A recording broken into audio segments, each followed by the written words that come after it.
Ibibazo byose muri biri mu bene gihugu niko tubibatera twebwe indongozi. Ibya bene gihugu twabihinduye ibyacu. Tugaca dufata dushitse mu bibanza tukabona ko abantu bose abotangira kuronka ibibonetse ari imiryango yacu, inshuti zacu na bamwe basoma mbike. Twifuza ko rero ingufu zose Imana yaduhaye zose tuzishira hamwe. Tuzishire hamwe mu guteza imbere iki gihugu cyacu cy'u Burundi. Ata usigaye inyuma. Mwe fatumaze mwe misi ngo ujya n'igipinga. Igipinga kubera inyungu gusa. Ngo n'igipingo, igipinga. Yapinze mu biki.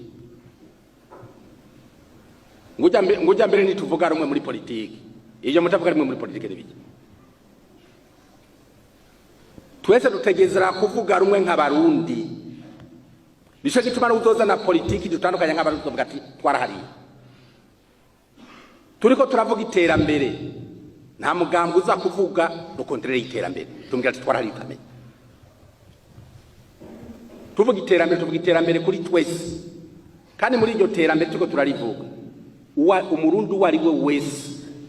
Yaba mu mugambwe y'ucankuriya.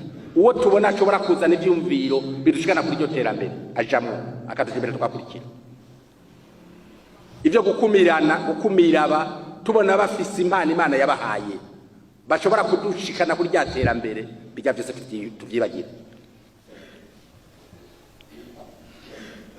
Ko umuntu aja mu mugambwe n'uburenganzira bwiwe